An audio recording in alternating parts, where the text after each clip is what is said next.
Shabbat Shalom, amados hermanos, damos gracias a nuestro buen Dios en este precioso día por permitirnos llegar a este feliz momento de Shabbat. Qué bendición tenemos de tener su palabra, haber iniciado nuevamente el ciclo de estudio en el libro de Bereshit. Este es el libro de Génesis, como hemos conocido, y nuestra parashá comienza en el verso número 9 del capítulo número 6, pero el contexto realmente de esta parashá se encuentra en los primeros versos del 1 al 8, que me permito leer con mucha bendición y la guianza del Espíritu que nos ayudará en este estudio, en este día maravilloso. Dice: y aconteció que cuando los hombres comenzaron a multiplicarse sobre la faz de la tierra y le nacieron hijas, los hijos de Dios vieron que las hijas de los hombres eran hermosas y tomaron para sí mujeres de entre todas las que les gustaban. Entonces el Señor dijo: no contenderá mi espíritu para siempre con el hombre, porque ciertamente él es carne. Serán pues sus días 120 años. Y había gigantes en la tierra en aquellos días, y también dice después, cuando los hijos de Dios se unieron a las hijas de los hombres, y ellas les dieron a luz hijos. Estos son los héroes, dice, de la antigüedad, hombres de renombre, dice la Biblia de las Américas. Vamos a ver más adelante. Y el Señor vio que era mucha la maldad, dice, de los hombres en la tierra, y que toda intención de los pensamientos de su corazón eran solo hacer siempre el mal. Y le pesó al Señor haber hecho al hombre en la tierra, y sintió tristeza en su corazón. Y el Señor dijo: borraré de la faz de la tierra al hombre que he creado, desde el hombre hasta el ganado, los reptiles, las aves del cielo, porque me pesa, dice, haberlos hecho. Mas Noé halló gracia, dice, ante los ojos del Señor. Bendito sea su nombre. Ahora sigue el verso 9, dice: estas son las generaciones de Noé. Noé era un hombre justo, perfecto. Dice: entre sus contemporáneos, Noé andaba, dice, con Dios. Y Noé engendró 3 hijos, Sem, Cam y Jafet, y la tierra se había corrompido delante de Dios, y estaba la tierra llena de violencia.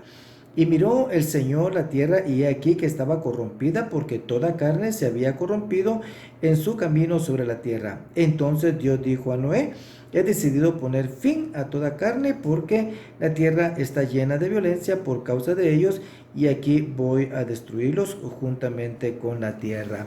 Y entonces le ordena, dice: hazte un arca de madera de ciprés. Harás el arca con compartimentos, y la calafatearás, dice, por dentro y por fuera con brea, y le da las instrucciones entonces de la construcción del arca. Entonces ya vimos que el tema central prácticamente viene a ser el diluvio, y después lo que sigue del diluvio, que es algo también terrible. O sea, esta parashá tiene en realidad muchas cosas que nos ponen en qué pensar. Así que no puedo en realidad, amados hermanos, imaginar la degradación de la humanidad y el grado de violencia que se generó con la cantidad de personas que habitaban el mundo en aquel tiempo, pero en realidad tampoco, ¿verdad?, puedo imaginarme el grado de degradación que existe el día de hoy, conociendo los avances tecnológicos que facilitan la comunicación un día entre las personas, y no puedo imaginar realmente esta magnitud de toda la maldad que se mueve en la tierra a causa de esto, aunque conocemos algunas cosas por las que se ven en los medios de comunicación, y las que se ven también alrededor nuestro, ya sea con nuestros vecinos, en las universidades, en los colegios o en los trabajos, ¿verdad? Hay muchas cosas que se dan. De esta manera, al haber leído el contexto de nuestra parashá, los versos del 1 al 8, vemos que dice que el hombre comenzó a multiplicarse, lo cual manifiesta desde luego el cumplimiento de la orden del Señor, pero no era la multiplicación que el Señor hubiera querido, que él hubiera deseado, en virtud de que la naturaleza del hombre era distinta. O sea, ya no era pues aquella naturaleza que permitía estar delante del Señor, sino que ya era una naturaleza pecaminosa como consecuencia del pecado en el Edén. O sea, esto había cambiado prácticamente, y juntamente con esto, de esta manera se da la multiplicación. Eso implica entonces de que también se multiplicó la maldad. Es interesante verlo, porque cuando Caín asesina a Abel, el Señor le dice: maldito es de la tierra que abrió su boca para recibir la sangre de su hermano, ¿verdad? Pero eso es terrible, porque los versos de 17 y 19, el capítulo número 3 de Génesis también nos dice que como consecuencia del pecado también fue maldecida la tierra. Esto implica de que cualquier multiplicación que se lleva prácticamente este estigma, y es por ello que las obras del hombre son malas. O sea, es terrible realmente esto. Entonces encontramos que el Señor decide destruir a toda carne de sobre la faz de la tierra prácticamente, ¿verdad? Y expone prácticamente acá los motivos del diluvio. O sea, aquí son expuestos prácticamente aquí en estos versos que nosotros acabamos de leer. En la mente de la humanidad se fue hundiendo en la corrupción, ¿verdad? Con el transcurso de las generaciones que iban pasando. Esto fue algo progresivo, tal como lo leímos en Génesis 6:5, ¿verdad? Y donde dice que los pensamientos del hombre son de continuo, pues, hacer el mal. Y Génesis 7:11 dice que se corrompió la tierra delante de Dios y se llenó también de violencia. Todo esto, amados hermanos, ¿qué generó? Generó muerte, corrupción, violencia, robo, degeneración sexual, ¿verdad? Y eso pues causa también irreverencia al Creador, al Santo de Israel. Hay un pensamiento que dice Rashi, en esto dice el término para la violencia es jamás, ¿verdad? Y jamás es violencia, o sea, y le da el sentido de rapiña prácticamente, porque eso es, ¿verdad? Eso es, y eso causa la violencia prácticamente, la rapiña. Entonces es muy interesante lo que Rashi dice también con relación a esto. Y uno de los pasajes más controversiales que tenemos acá, que pues en realidad en varias denominaciones que yo he conocido, congregaciones y pues algunas comunidades pues siempre tienen estas preguntas en las diferentes enseñanzas que se dan, y se encuentra precisamente en el verso número 2 del capítulo número 6, que dice: los hijos de Dios vieron que las mujeres de los hombres eran hermosas, ¿verdad? Y las tomaron para sí. ¿Verdad? Interesante, los versos siguen, nos habla también de que había gigantes en la tierra en esos tiempos y que también fueron los héroes, ¿verdad? En algún momento eso es igual a los valientes de la antigüedad o los hombres de renombre. Pero buscando un poquito más, amados hermanos, y llegando a la Humash, ¿verdad? Ahí la Humash traduce Génesis 6:2 de esta manera. Y llama muchísimo la atención y es bueno que lo sepamos. Dice: los hijos de los gobernantes, dice, vieron que las hijas de los hombres eran buenas y tomaron esposas de entre todas las que preferían. Mire qué interesante. Ahora me salto al verso 4 de lo que dice la Humash en este sentido, y siempre en el capítulo número 6 dice: los Nefilim estaban en la tierra, los Nefilim son los gigantes, estaban en la tierra por aquellos días y también después, cuando los hijos de los gobernantes cohabitaban con las hijas del hombre, quienes les daban a luz hijos. Oigan esta parte, como dice: ellos eran los poderosos desde antaño, eran hombres de destrucción. Miren cómo cambia el sentido, cómo lo dice las Américas y cómo lo dice también la Humash en este sentido. En realidad, amados hermanos, este pasaje nos explica, nos confirma de que la unión de los hijos de Dios o los hijos de los gobernantes, como dice la Humash, pues no es que no da como resultado los nefilim o los gigantes, o sea, no, ¿verdad? Porque ellos estaban antes y después, como lo dice el verso en esta parte, y atemorizaban realmente a las personas al verlos, a las personas normales. Entonces es interesante que veamos esta parte, porque las posiciones con respecto, ¿verdad?, a este concepto que estamos viendo son básicamente dos, ¿verdad? La primera, amados hermanos, dice, y les pido perdón realmente en esto, porque en realidad no puedo leer todas las citas aquí en una grabación como esta. Si les voy a suplicar a ustedes que lean en sus hogares, yo voy a ir dando las citas y ustedes van después retomando el estudio y lo van leyendo y se van también documentando y van adquiriendo más conocimiento con lo que tenemos. Entonces, la primera posición es que los hijos de Dios son ángeles, los que menciona aquí. Esto considerando lo que dice Job, que toda criatura celestial se le llama hijo de Dios. Eso está en Job capítulo número 1, verso 6, Job 2 y verso 1. Perdón. En el libro de Judas y también en la primera carta de Pedro, capítulo número 3, verso 18 al 20, y segunda de Pedro, capítulo número 2, versos 1 al 9, habla de eso, pero se entiende mucho y hay muchas acotaciones con relación a esto. Entonces, veamos esta parte y poder entender mejor esto. Para principiar, si este fuera el caso, los ángeles no pueden reproducirse. ¿Por qué? Porque los ángeles no tienen cera, o sea, no tienen semilla, no tienen simiente, no tienen esperma y por lo tanto no pueden reproducirse. Entonces, esto va botando esta idea, ¿verdad? Que se da en este primer pensamiento. Y dice, ya había gigantes antes de que esto pasara en la tierra. Entonces, no es pues que los hijos de Dios y las hijas de los hombres hayan producido gigantes en la tierra. Entonces, la simiente prometida en Génesis 3:15, eso lo hablamos nosotros la semana pasada en la parashá anterior, ¿verdad? Nos dice que para ambos es espiritual, o sea, no es carnal. De esta manera existe un pasaje muy interesante que pudiera referirse a esto también en el Evangelio de Juan, capítulo número 8, versos 39 al 59. Les voy a pedir que lo lean ustedes también. Aquí se identifican dos grupos, ¿verdad? Los hijos de Dios y los hijos del diablo. Entonces el Señor Yeshua tiene una discusión, dice, vosotros sois de vuestro padre el diablo, y les dice, pero entonces les dice quiénes son los hijos de Abraham y los hijos de Dios y qué hace cada uno de ellos, pero les dice, vosotros sois hijos del diablo. ¿Por qué? Porque hacen las obras de su padre. O sea, es increíble que el Señor tenga misericordia, ¿verdad? Siempre de su pueblo. Entonces, cada una de estas categorías caracteriza a los grupos, o sea, ese es un sello prácticamente para cada grupo que los distingue. Entonces, aquí podemos ver quiénes son o quiénes no son hijos de Dios. Entonces, la primera aclaración, esta parte es que los hijos de Dios son ángeles, ¿verdad? Pero ya vimos definitivamente que eso no puede ser posible.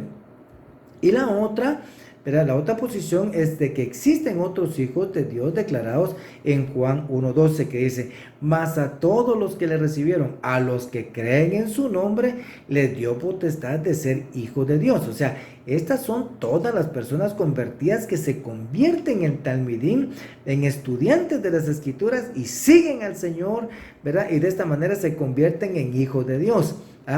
Estos son hijos espirituales, con la diferencia que estos sí tienen cera, o sea, sí tienen semilla, tienen simiente y sí se pueden reproducir física y espiritualmente. O sea, nosotros nos podemos reproducir física y espiritualmente. Muchos de nosotros tenemos hijos espirituales que, bendito sea el Señor nos ha utilizado para que algunas personas lleguen al conocimiento de la verdad y se refugien también en el sacrificio de Yeshua HaMashiach. Entonces, esto es importante. Aquí entonces se diferencia la simiente de Caín y la simiente de Abel. Por ejemplo, ellos dos eran totalmente diferentes a pesar de ser hermanos.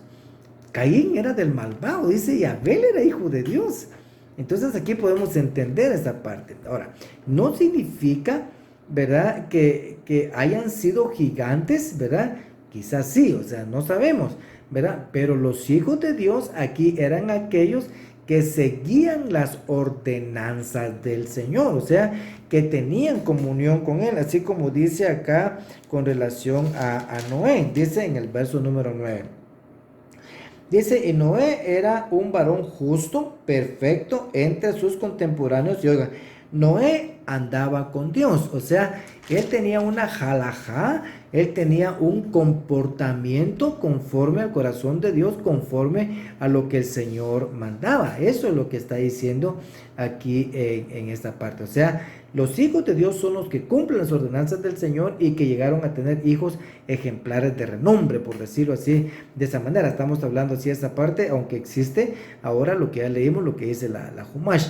Pero de todos modos eran carne y hueso, como lo dice Génesis 6:3. Y entonces ahí en Génesis 6 el Señor dice, bueno, les pongo 120 años a la humanidad. O sea, estos son 120 jubileos, ese es el límite a toda la humanidad. Cada jubileo es de 50 años. Si multiplicamos 120 por 50, estamos hablando de 6,000, o sea, son 6,000 años. Después de los 6,000 años sabemos que viene el año milenial, ¿verdad? O sea, el milenio como le conocemos nosotros, y de esta manera podemos ir entendiendo esta parte que el Señor nos da acá en las Escrituras. Se entiende entonces, y de acuerdo a la Humash, ¿verdad? Los hijos de los gobernantes traducidos aquí a los, ¿verdad? Son los hijos de Dios, o sea, son los hijos de Set, ¿verdad? ¿Por qué? Porque a partir de Set, aquí hijo de Adán y Eva, se empezó a invocar, dice, el nombre del Señor, ¿verdad? Y se hicieron sacrificios, y entonces estos hijos de Set, ¿verdad? Hijos de Dios, se empezaron a mezclar con las hijas de Caín, y de esta manera pues se perturbó prácticamente la semilla, y se perturbaron también las generaciones. Estos son los dos conceptos importantes que podemos decir con relación a esto. El resto de los versos nos dice que la violencia aumentó y que eso definitivamente entristeció al Señor, como lo vimos en Génesis 6, verso 6. El hombre ha causado mucha tristeza al hombre alrededor de su vida, su tiempo sobre la tierra, ¿verdad? Tal como lo dice Efesios 4:30, dice, no entristezcáis, dice, ¿verdad? Al espíritu que está en vosotros. Ahora, dice, su intención entonces era destruir a toda la creación, hasta que apareció un personaje, un varón muy especial, que también alegró el corazón del Señor, y de esta manera pues él decidiera conservar la vida a la humanidad en el estado en el que se encontraba. O sea, este es Noé y su familia. Pero ¿quién era Noé? ¿Verdad? De acuerdo a lo que leímos aquí, y cómo era la generación de Noé, de acuerdo a lo que nosotros estamos viendo. Entonces, sabemos que la generación de Noé era corrupta, era perversa, era violenta, era degenerada sexual, y dice el más fuerte oprimía al más débil. O sea, esa era la generación con la que cohabitaba Noé. Ahora, ¿qué nos dice acerca de Noé? Y ya leímos algunas partes con relación a esto, pero nos dice de que Noé era un hombre justo.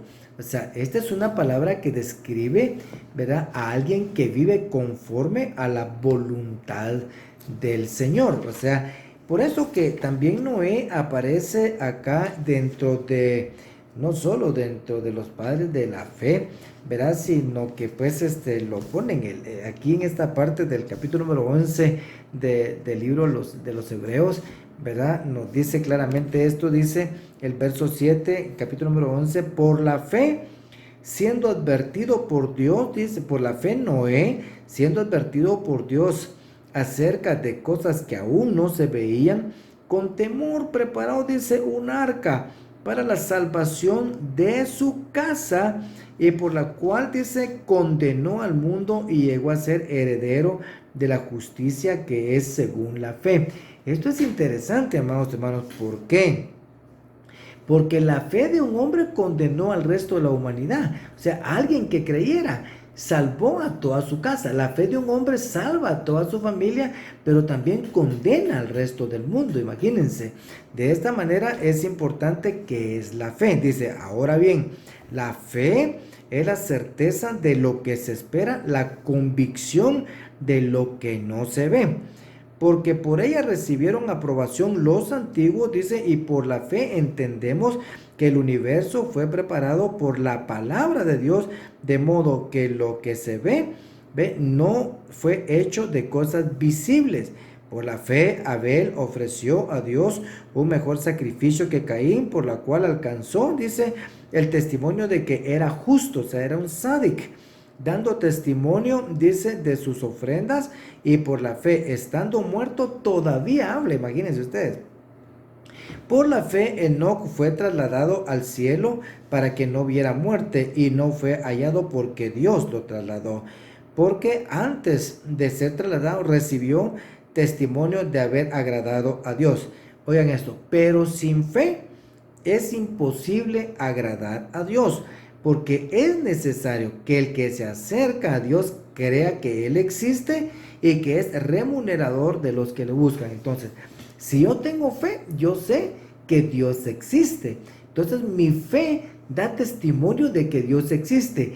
Y con uno que tuvo fe, que da testimonio de que Dios existe, el resto de la humanidad prácticamente quedaba fuera.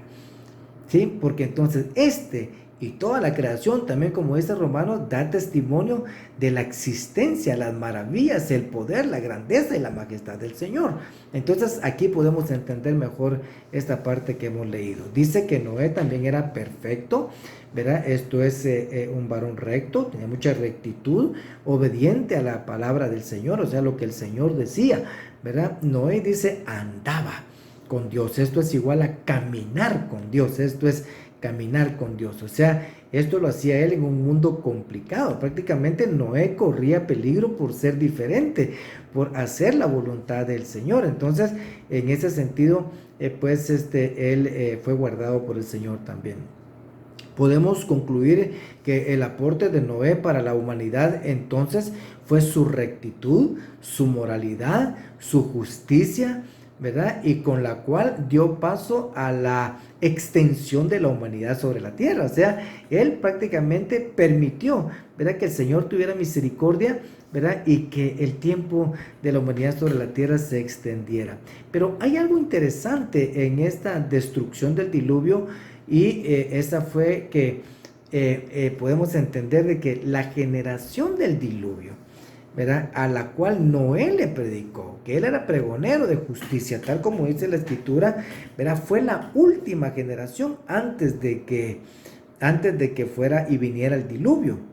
Esto es importante y tenemos que guardarlo, porque como dijimos al principio, si aquí en esta parte sabemos de que el Señor Yeshua pone de referencia como en los tiempos de Noé, y si hay características en este tiempo de que se están viviendo cosas como en los tiempos de Noé, permítanme decirles de la manera más respetuosa que estamos entonces en la última generación que verá prácticamente el retorno del Señor Yeshua en juicio, y nosotros esperamos su venida con amor. Veamos esto, amados hermanos, para poderlo entender mejor. Primero, la escritura nos dice que Noé era un sádic, era un hombre recto. Eso nos dice, íntegro. Si lo vemos acorde al verso, entonces habla solo de una persona, ¿sí? Habla de Noé.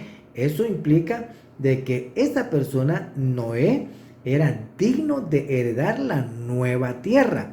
¿Sí? Es importante que veamos esto, porque en realidad lo que iba a recibir Noé era una nueva tierra, porque el Señor iba a destruir, iba a purificar prácticamente la tierra, y eso lo iba a hacer por medio del agua, o sea, por un diluvio. O sea que Noé heredó una nueva tierra, por decirlo así, de esa manera. Según la carta a los hebreos que leímos, la fe dice de una persona condenó al mundo. Eso lo vimos acá en el verso número 7 de Hebreos 11. Imaginemos entonces por un momento aquel desfile de animales, que no me imagino la cola que había para entrar al arca, pero ha de haber sido muy notoria, ¿verdad? Los animales desfilando, y que el Señor dice que Él fue el que los encaminó, ¿verdad?, por parejas hacia el arca en el orden correspondiente. Eso ha de haber sido sumamente inusual, extraordinario, que tendría que haber llamado la atención de todas las personas, ¿sí?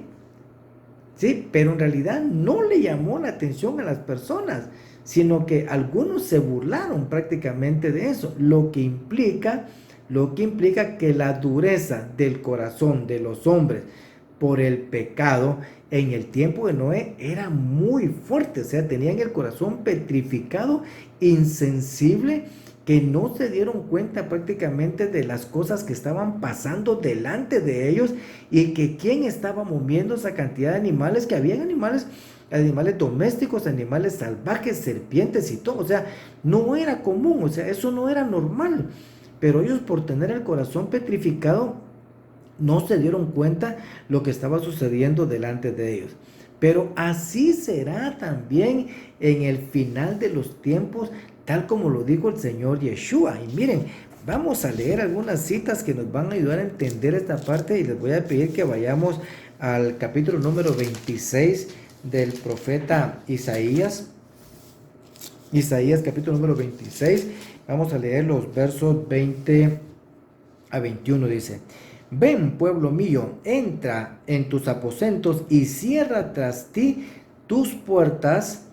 Dice: escóndete por corto tiempo hasta que pase la indignación.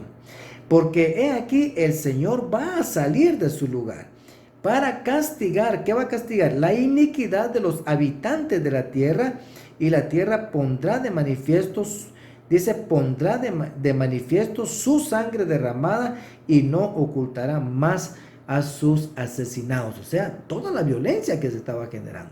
Ahora bien, esto es lo que va a pasar, o sea, lo que iba a pasar y lo que va a pasar. Ahora sí, vamos nosotros a Mateo capítulo número 24, que es una de las citas muy conocidas, ¿verdad? Y que muchas enseñanzas hay, muchos comentarios con relación a esto.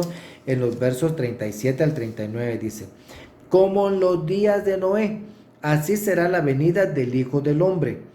Pues así como en aquellos días antes del diluvio estaban comiendo y bebiendo, casándose y dándose en casamiento o en matrimonio, hasta el día en que entró Noé en el arca, y no comprendieron hasta que vino el diluvio y se los llevó a todos. Ahora dice: así será la venida del Hijo del Hombre. O sea, es la última generación. El Señor lo pone como una señal. O sea, si nosotros analizamos y vemos toda esta parte de la ideología de género, y que están cambiando Biblias, de que están malinterpretando Biblias, y que la homosexualidad y que todas estas cosas, el LGTB y todas estas cosas que se ven también con relación a esta parte de la relación con los animales. Todo esto, amados hermanos, solo muestra prácticamente que estamos en los tiempos de Noé, lo cual significa que esta es la última generación y nosotros estamos muy cerca de ver la venida del Señor. Que el Señor tenga misericordia. Producto entonces de su comunión con el Señor, el Eterno le dice a Noé que se construya un arca y le da las instrucciones que consisten prácticamente en construir un arca de 3 niveles, o sea, todo lo que él le dice a partir de Génesis capítulo número 6, verso 13, y empieza a darle prácticamente lo que ya leímos. Hazte un arca, dice, de madera de ciprés harás el arca, dice, con compartimentos, y la calafatearás por dentro y por fuera, y ahí, dice, sigue dando prácticamente las instrucciones del arca. Entonces, ¿qué pasa aquí? Lo que sucede, y seguimos leyendo, por supuesto, ¿verdad? Entonces vamos a ver hasta el capítulo número 7. ¿Verdad? Si leímos leyendo aquí, entonces lo que hace es que Dios da a conocer a Noé su decisión de destruir al hombre y la tierra. O sea, prácticamente, como les dije, Noé prácticamente heredaría una nueva tierra. Elaborar un arca, o sea, se dan las especificaciones del arca en esta parte, y elaborar una ventana, dice, en un lugar específico. ¿Qué significa esto? Que Noé no iba a poder ver el juicio pasando fuera, o sea, lo que estaba sucediendo, o sea, no le permite ver el juicio, que evidentemente trajo sufrimiento, y lo mismo pasó con Sodoma y Gomorra también, porque el Señor no le permitió ver a Lot y a su familia, ¿verdad? Ese juicio, y la esposa de Lot voltea a ver y se convierte en una estatua de sal. Entonces, no mirar atrás. Ahora, aquí Dios dice, ¿verdad?, de qué forma será la destrucción, y prácticamente le está diciendo que es a través de un diluvio. Antes no llovía, entonces era poco creíble según él, pero lo que iba a suceder era algo sobrenatural, algo que solo Dios realmente puede hacer que suceda. El agua, sabemos, es un elemento purificador, y lo que el Señor hizo entonces fue purificar prácticamente la tierra a través del agua. También da el anuncio del pacto de Dios con Noé. Este es el arco, instrucciones también de quiénes deben entrar en el arca. Entonces, al comienzo del capítulo número 7, dice el 7:1, dice: entonces el Señor dijo a Noé: entra en el arca tú y todos los de tu casa, porque he visto que solo tú eres justo delante de mí. Oigan, solo tú eres justo delante de mí. Imagínense ustedes. Esto es impresionante, amados hermanos, y guarden este concepto. De todo animal limpio tomarás contigo 7 parejas, el macho y su hembra, y todo animal que no es limpio, 2, dice, el macho y su hembra. También dice de las aves del cielo 7 parejas, macho y hembra, para que conservar viva, dice, la especie sobre la faz de toda la tierra, porque dentro de 7 días haré llover sobre la tierra 40 días y 40 noches, y borraré de la faz de la tierra todo ser viviente que he criado. Es interesante esta parte porque dice, y Noé hizo conforme a todo lo que el Señor le había mandado. O sea, él respondió con fe prácticamente. ¿Por qué más animales puros que impuros? Primero, es porque en algún momento estos se van a servir para los sacrificios. Segundo, ¿verdad? Se debe multiplicar más realmente lo puro, la pureza. Después iba a servir como alimento prácticamente del hombre y del resto también de los animales. Así que en esta parte, según lo vemos, nosotros sí podemos entender el final del hombre se da, ¿verdad? Aquí en esta parte, y otra vez, ¿verdad? Y otro punto de análisis para nuestras vidas acá, y lo vamos a ver en el capítulo número 9, versos 18 al 25. Veamos, hermanos, porque es importantísimo, dice. Y los hijos de Noé que salieron del arca fueron Sem, Cam y Jafet. Y Cam, fue padre de Canaán. Estos tres fueron los hijos de Noé, y desde ellos se pobló toda la tierra. Entonces Noé, comenzó a labrar la tierra y plantó una viña. Y bebió el vino y se embriagó y se desnudó en medio de su tienda. Y Cam, padre de Canaán, vio la desnudez de su padre y se lo contó a sus dos hermanos que estaban afuera. Entonces Sem y Jafet tomaron un manto, lo pusieron sobre sus hombros y caminando hacia atrás cubrieron la desnudez de su padre, y sus rostros estaban vueltos y no vieron la desnudez de su padre. Cuando Noé despertó de su embriaguez y supo lo que su hijo menor le había hecho, dijo: maldito sea Canaán, siervo de siervos, será para sus hermanos. Dijo también: bendito sea el Señor, el Dios de Sem, y sea Canaán su siervo. Engrandezca Dios a Jafet y habite en las tiendas de Sem, y sea Canaán su siervo. O sea, esto es muy interesante, amados hermanos, y este es punto de análisis para nosotros hoy día. Ahora, Dios nos instruye, ¿verdad? Y nos enseña prácticamente, porque en realidad Dios no destruyó a Adán cuando peca. Entonces, Adán experimentó prácticamente cuál fue realmente la paga del pecado. Ellos vieron esa parte con sus ojos, y él experimentó con su propia muerte y la de su familia también el pecado. O sea, pero Dios no destruye a Adán y su familia. O sea, lo que hace es que los saca del Edén y los expulsa prácticamente del Edén, pero lo deja en la tierra. Y vimos entonces el desenlace. Después de eso, Caín mata prácticamente a Abel y se manifiesta en toda su fuerza prácticamente el poder de la muerte por el pecado. Pero entonces así es, el Señor ve a Adán, le dice: bueno, ¿qué se saldrás de aquí? Pues si no puedes estar aquí, porque definitivamente pues su naturaleza había cambiado y no podía soportar la grandeza y la majestad y la pureza del Señor. No podía. Pero entonces aquí vemos algo que le permitió seguir en la tierra. Esto tiene algo bien importante, una analogía en este sentido, porque Dios destruye y purifica la tierra, pero rescata a Lot y su familia. Lo que significa, amados hermanos, que la tierra sería nueva, purificada. O sea, el Señor le entregó una tierra nueva prácticamente a Noé, pero la naturaleza del hombre seguía siendo la misma. O sea, la naturaleza de Noé y de su familia no cambió. ¿Sí?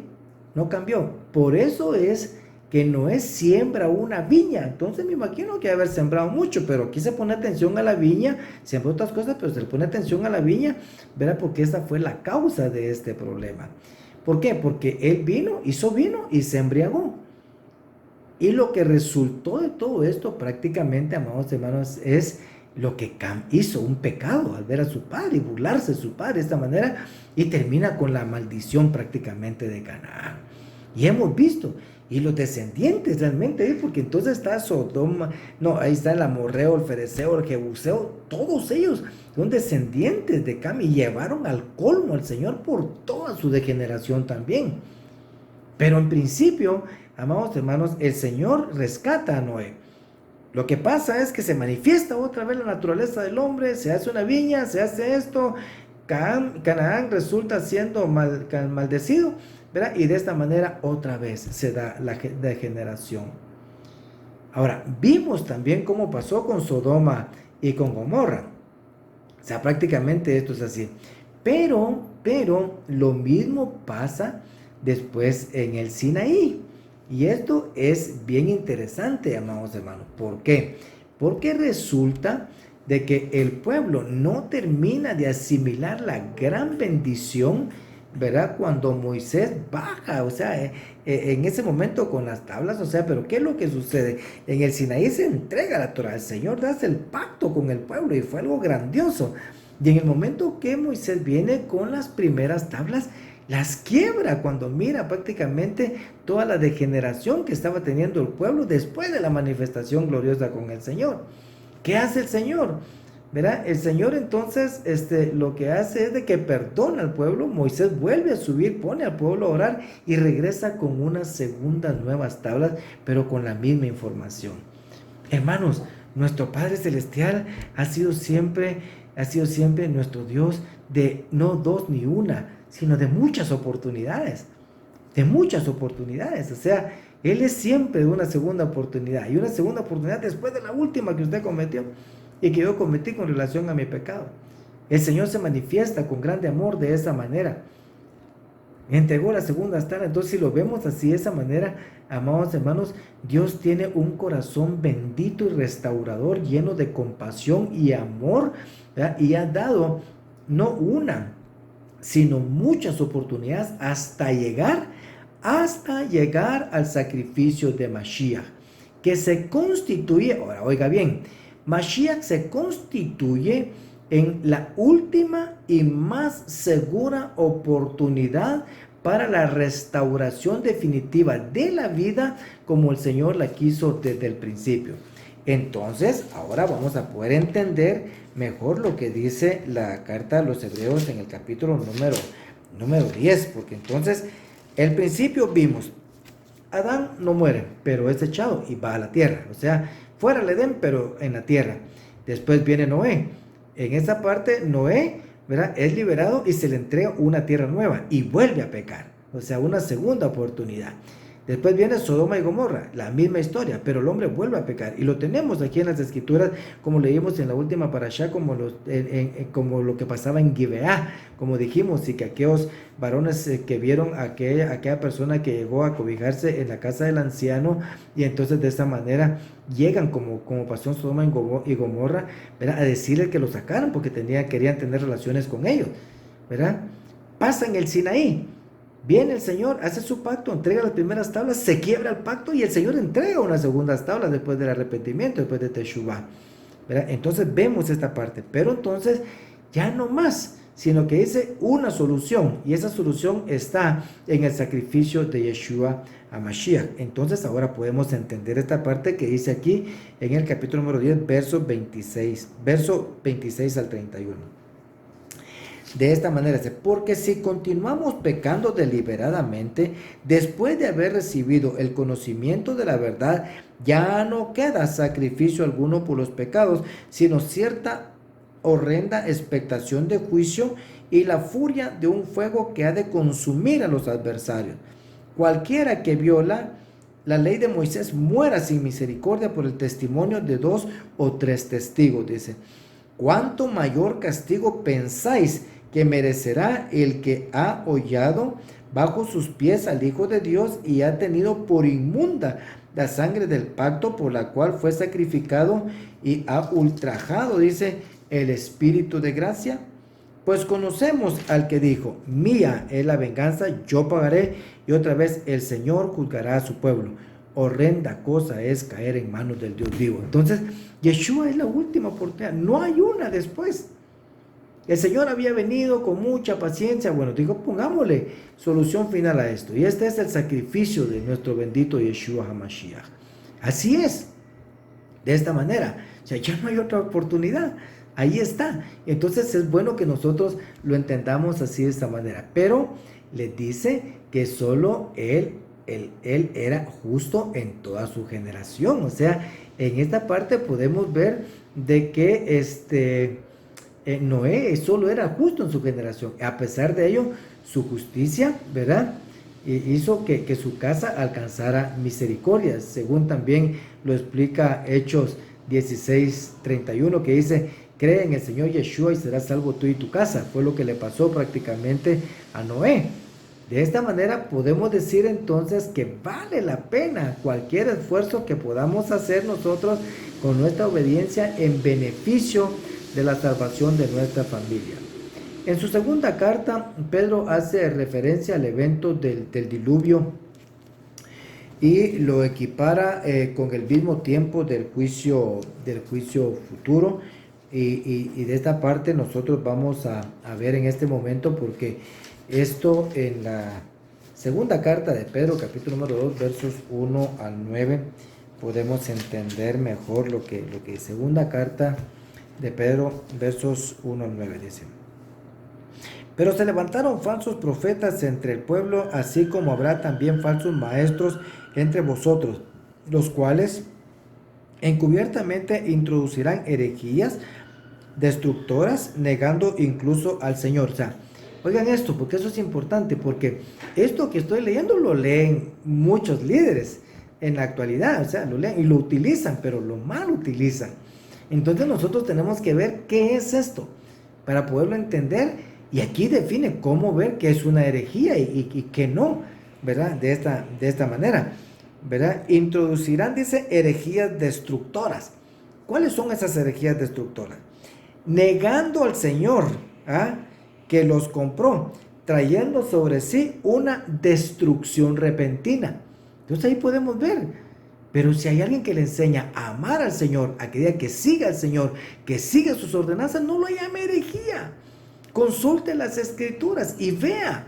O sea, no siga lo que le dicen los líderes que están diciendo algunos sermones y algunas cosas contrarias a las escrituras. No le llamemos a todo herejía, sino que entendamos que es una herejía. Muchos seguirán su sensualidad, dice, y por causa de ellos el camino de la verdad será blasfemado. O sea, muchos pues dirán: bueno, este camino no es bueno. ¿Por qué? Porque oyen muchas cosas menos la verdad. Y en su avaricia, dice, os explotarán con palabras falsas. El juicio de ellos desde hace mucho tiempo no está ocioso, ni su perdición dormida. Porque si Dios no perdonó a los ángeles cuando pecaron, sino que los arrojó al infierno y los entregó a fosos de tinieblas reservados para juicio, si no perdonó al mundo antiguo, sino que guardó a Noé, aquí está.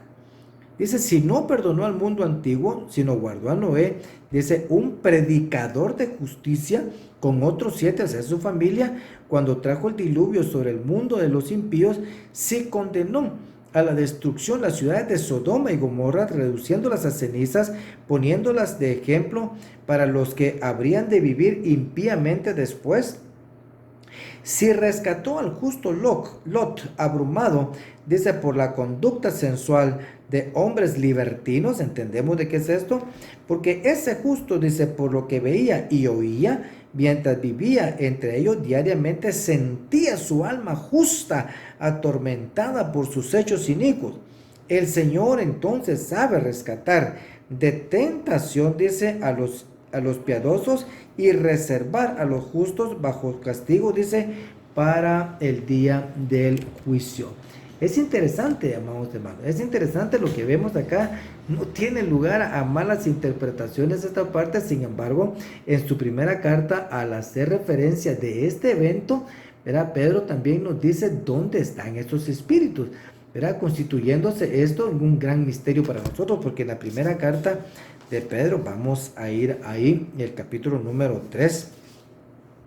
Primera carta de Pedro, capítulo número 3, versos 18 al 21, dice: porque también Mashiach murió por los pecados una sola vez, el justo por los injustos, para llevarnos a Dios, muerto en la carne, pero vivificado en el espíritu, en el cual también fue y predicó, dice, a los espíritus encarcelados. Este es un misterio, amados hermanos, este es un misterio.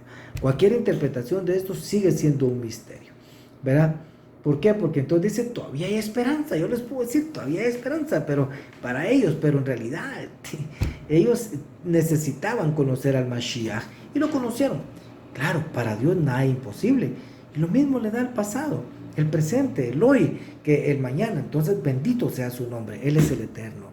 Bendito su santo nombre. Lucas también hace relación a este evento y nos pone como referencia otra vez el tiempo de Noé, ¿verdad? Y los días de Lot. Estos están, por favor, ustedes lo leen en Lucas capítulo número 17, versos 24 al 30, ¿verdad? Vemos acá el común denominador sigue siendo el mal y la corrupción de toda carne, como lo vemos también el día de hoy. Entonces ya vimos también en Mateo 24, en los versos 29 a 39, o sea, dos puntos claves marcan la inminente venida del Señor aquí en esta parte.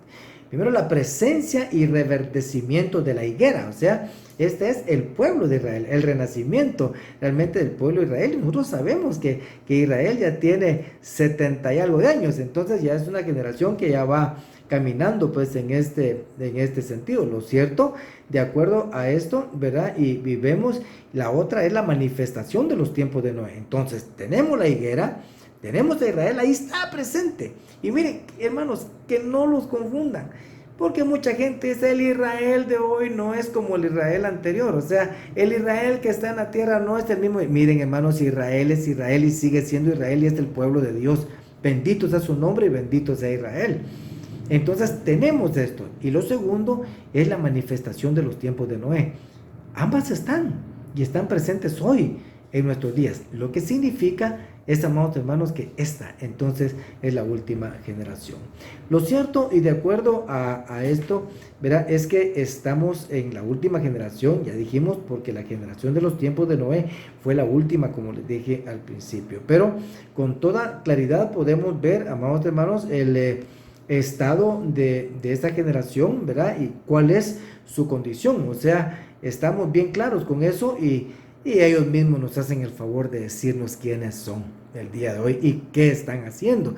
Entonces sus hechos por sus frutos se conocen. Entonces no necesitamos prácticamente que nos vengan a firmar un documento para decirnos cómo es, sino que ahí está esa generación y qué es lo que están haciendo. Entonces, como les decía, el arca tenía una ventana, una puerta, ¿verdad? Esto está en Génesis capítulo número 6, versos 15 y 17, y esto nos hace recordar de que Yeshua, ¿verdad? Es una figura del arca de Noé. ¿Por qué? Porque trae salvación a la humanidad. Es la puerta que abrió prácticamente el camino hacia el eterno. Y esa puerta es su herida prácticamente en el costado para salvación y vida eterna de toda la humanidad. Y dijimos, Él es el único y más seguro, realmente pase redentor que existe realmente sobre el mundo, regalo de Dios, bendito sea su nombre para salvación y para vida. De esta manera, amados hermanos, entonces puede decirse que Yeshua es la última y única esperanza de salvación, tal como lo fuera en aquel tiempo también el arca de Noé. De esta manera, regresamos un poquito más aquí a Génesis capítulo número 7, ¿verdad? Aquí nos dice, ¿verdad?, de dónde salieron todas las aguas. En el verso número 11 dice, el año 600 de la vida de Noé, dice, el mes segundo, a los 17 días del mes, en ese mismo día, se rompieron todas las fuentes del gran abismo, dice, y las compuertas del cielo fueron abiertas. Entonces ahí está, dice, toda la tierra fue completamente cubierta, como estuvo en el principio de la creación, como vemos en Génesis 1, 2, todo volvió como al principio, siempre con la oportunidad de vida que se movía sobre las aguas. Como decía, dice, las aguas se movían, dice, sobre la tierra y el espíritu se movía sobre las aguas. Y al estar Noé y su familia prácticamente sobre las aguas, es como si el espíritu se moviera sobre las aguas. ¡Qué bendición, amados hermanos, tenemos al tener esta instrucción! Al cumplimiento del tiempo de las personas que debían entrar, fue Dios mismo quien cerró la puerta. O sea, cerró prácticamente esa puerta para que nadie más pudiera entrar. El principio del capítulo 8 nos hace recordar, ¿verdad?, un evento que se repite a futuro dando a conocer la forma de mover prácticamente de Dios y de su gran poder. Y miramos, dice el verso 1, y se acordó Dios de Noé y de todas las bestias y todo el ganado que estaba en él, en el arca. Dios hizo pasar un viento, dice, sobre la tierra, dice, y decrecieron las aguas. Esto fue como sucedió en el principio, pero fue también lo que sucedió en Éxodo número 14, versos 15 y 21, cuando el Señor abre también el mar rojo. O sea, para Él no hay nada imposible. O sea, Él lo hace con un soplo de su boca. Bendito sea el Señor. Amados, amados hermanos, este es el poder y el control que nuestro Padre Celestial tiene. Nuestro buen Dios, su majestad, el Rey de Israel, el Rey que está ahí, donde está Jerusalén, pero también es el Rey del universo. Los versos del capítulo número 8, verso 20 al capítulo número 9 y verso 3 son muy emotivos a razón del sacrificio acepto del Señor, ¿verdad? Hacia Noé, dado que ellos realmente habían sido librados, y de esta manera pues el Señor le da promesas, ¿verdad? Que han permanecido hasta el día de hoy.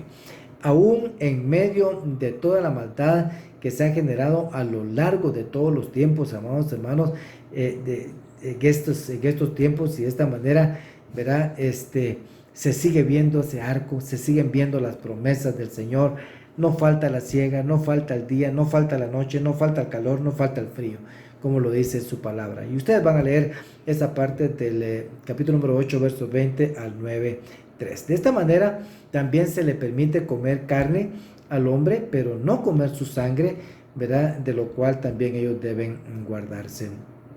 Se establece también un pacto que permanece visible hasta el día de hoy, como lo vimos. Esa señal del pacto es el arco iris. Y miren, hermanos, es increíble porque prácticamente, como les digo, no hay necesidad que nos vengan a firmar un documento que están haciendo esos grupos que son detractores del Señor, sino que ellos tomaron incluso los colores del arco iris para levantar su bandera. Ahora andan diciendo no, que son diferentes, que los colores son aquí, que los colores son allá. Ahí está. Y nosotros lo estamos viendo, ¿verdad? Y lo estamos viendo con nuestros ojos, porque el Señor nos lo dijo y nos lo está diciendo. Entonces, de esta manera, otra vez, repito, estamos como los tiempos de Noé. Y esto, pues, nos permite confirmar definitivamente que nuestro buen Señor viene pronto. El arco del Señor se sigue viendo hasta el día de hoy. Y se miran unos arcoíris maravillosos, dependiendo de los lugares y los ángulos en los que usted lo vea, antes de que empiecen las lluvias, principalmente. O sea, esto es una muestra de su gran amor hacia la humanidad y la extensión de su infinita misericordia que guarda pacientemente el arrepentimiento del hombre. Si nos vamos entonces al capítulo número 10, aquí se muestran las generaciones de los 3 hijos de Noé, y en base a eso entonces puede mostrarse cómo le fue a cada uno de ellos según donde se haya asentado, ¿verdad? Y entonces ya vimos los descendientes de Canaán, el amorreo, el fereceo, el jebuseo, ellos, pues miren qué hicieron, y fueron los que llevaron al colmo al Señor, ¿verdad? Entonces es oportuno que miremos esto. Es interesante que al ver también las generaciones en base a las palabras de Noé, ¿verdad? Que haya sido también la descendencia de Cam, de la cual viniera Nimrod. Y Nimrod, un hombre que se opuso prácticamente al Señor, que dice valiente cazador, pero no, lo que era que se oponía prácticamente al Señor, y de esta misma manera también haría pues que naciera prácticamente la ramera de las rameras, que es Babel, es Babilonia. Entonces vemos el capítulo número 10, versos 8 al 10, que dice: y Cus engendró a Nimrod, que llegó a ser poderoso en la tierra. O sea, ese poderoso, sabemos, es destructor, es en contra del Señor, es contrario al Señor. Él fue un poderoso cazador delante del Señor, pero es contrario al Señor, así es, lo entendemos. Dice, por tanto, se dice como Nimrod, poderoso cazador delante del Señor. Y el comienzo de su reino fue Babel. Ahí está. Entonces ahí podemos entender cuál era el corazón de Nimrod. Erec, Acab y Calne, en la tierra de Sinar, de aquella tierra salió hacia Asiria y edificó Nínive. ¿Se recuerdan de Nínive? Nínive era la capital del reino de Siria. Entonces era aquella la ciudad también que ya había llevado al colmo el Señor, pero el Señor tuvo misericordia de eso y mandó al profeta Jonás. Así que vemos de que Babilonia nace prácticamente descendiente de Nimrod, era su ciudad. Babel es la cuna de la idolatría, la manifestación encarnada de la rebeldía espiritual, prácticamente del hombre bajo el dominio del enemigo, que ha disfrazado de muchas formas su accionar y que hasta el final de los tiempos es juzgada. Entonces, solo veamos cómo fueron las generaciones de Cam, cuál es el común denominador de ellos en toda esta parte que nosotros estamos viendo, y entonces entenderemos de mejor manera entonces por qué sucedieron estas cosas.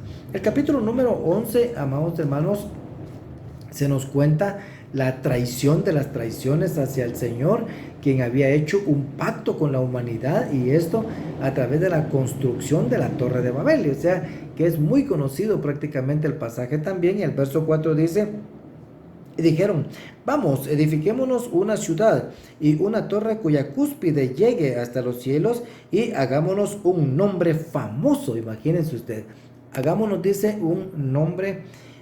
un nombre famoso, para que no seamos dispersados sobre la faz de la tierra. Se nos dice esta parte de que ellos lo que querían hacer era quitarse prácticamente el gobierno de Dios y establecer el suyo propio a través de hacerse un nombre, o sea, el establecimiento de un gobierno que los liberara, prácticamente les permitiera hacer lo que querían. Eso es lo que el hombre quiere, ¿verdad? Y no ser dispersados.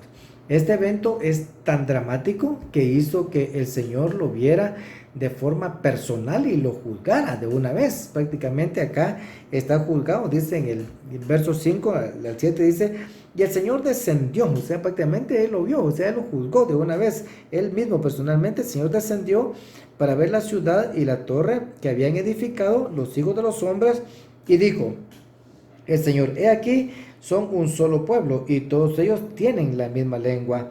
Y esto es lo que han comenzado a hacer, y ahora nada de lo que se propongan hacer les será imposible. Vamos, bajemos y allí confundamos su lengua, para que nadie entienda el lenguaje del otro.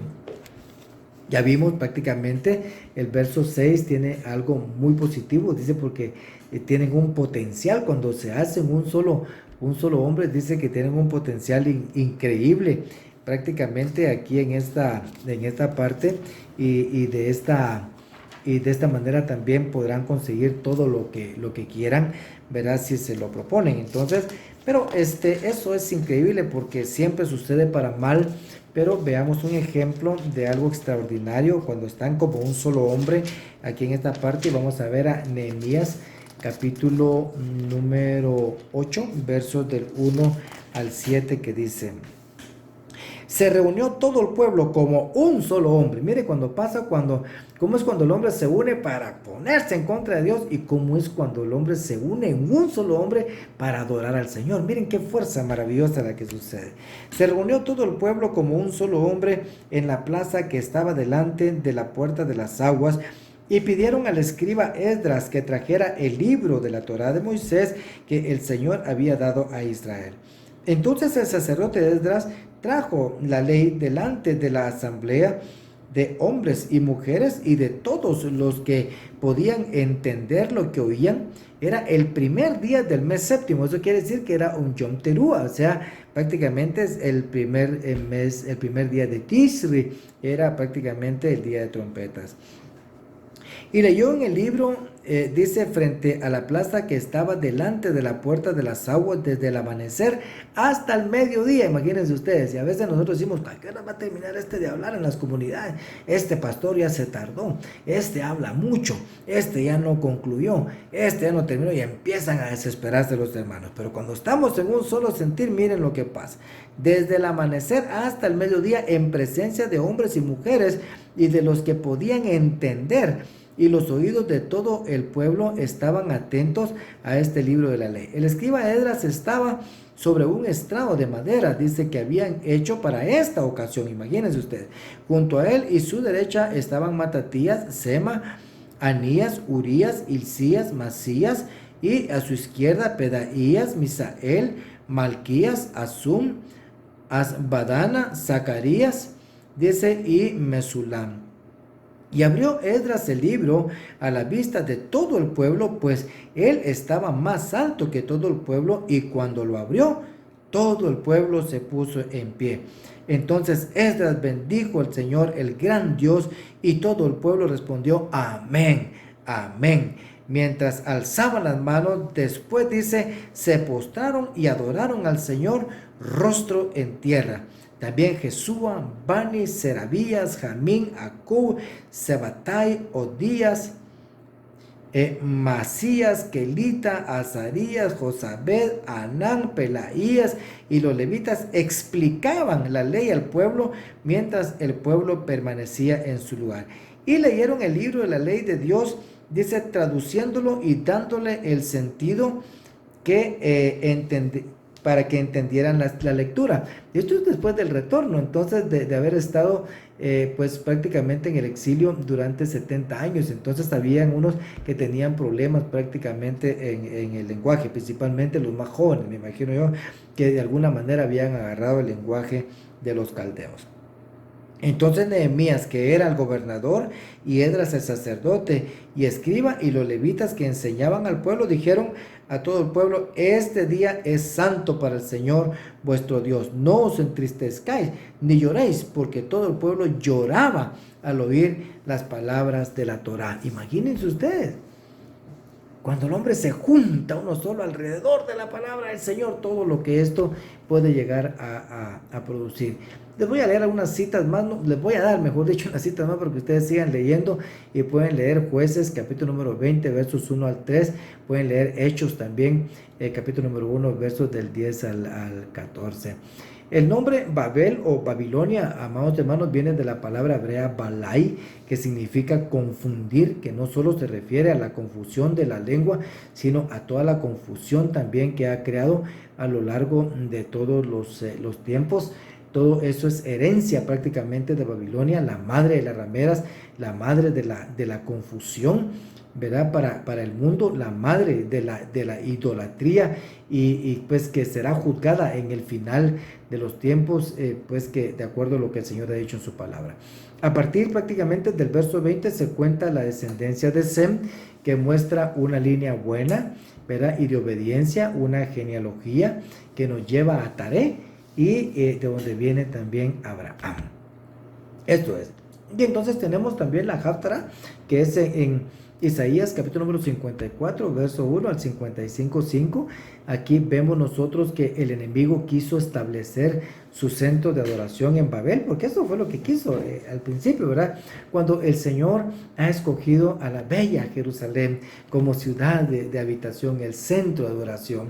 Jerusalén es el ombligo de la tierra, el centro de la tierra, el lugar donde está también la roca de la creación, el Señor lo ha dicho, y el lugar donde el Señor puso su nombre. No hay otro lugar como ese. El hombre construye Babilonia, pero Dios construye Jerusalén, la amada. Dos ciudades que tienen diferente dirección definitivamente, pero solo Jerusalén tiene referencia en los cielos, y esto es grandioso. El pacto con Jerusalén es como las promesas del pacto que hizo el Señor, que en los tiempos de Noé, cuyas leyes permanecen hasta el día de hoy y permanecerán hasta el final. Y de ahí también en la referencia a los escritos apostólicos de Lucas capítulo número 17, versos 20 al 27, pone como referencia el contexto de la vida que se tenía en los días de Noé para reconocer el tiempo del juicio que pues en el cual fue destruido el mundo antiguo, y pues que es una señal para que nosotros pongamos atención en los tiempos antes de la venida de nuestro bendito Mashiach. Bendito sea el Señor, amados hermanos, que nos permite nuevamente pasar por esta parashá. Tiene mucha información muy actualizada a lo que estamos viviendo nosotros el día de hoy y lo que estamos por ver en breve en el mundo. Que el Señor nos bendiga, nos ayude a caminar, que el Señor nos permita, así como anduvo Noé, dice que Noé andaba con Dios. O sea, él andaba conforme al propósito del Señor, conforme a los mandamientos del Señor. Que el Señor los escriba en nuestro corazón y nos permita caminar de esa manera. Voy a dar la bendición en esta hora. Que el Señor les bendiga y les guarde, que el Señor haga resplandecer su rostro sobre ustedes, tenga ustedes misericordia, que el Señor alce su rostro sobre ustedes y pongan ustedes shalom. Que la bendición del Altísimo sea sobre ustedes y que el Señor afirme sus pasos en sus mandamientos, que el Señor les haga caminar a la luz del rostro del bendito Mashiach de Israel, Yeshua, el Santo que el Señor envió como la certeza y el camino más seguro por el cual podemos andar para entrar en su reino. Bendito sea el Señor por la puerta que Él ha abierto para que entremos al reino de los cielos. Que el Señor les bendiga, bendiga sus casas y los siga librando de todo mal en este tiempo y en el tiempo venidero. Los bendigo en el nombre de Yeshua Mashiach, Melech Israel. Shabbat Shalom. Bendiciones del Señor. Amén.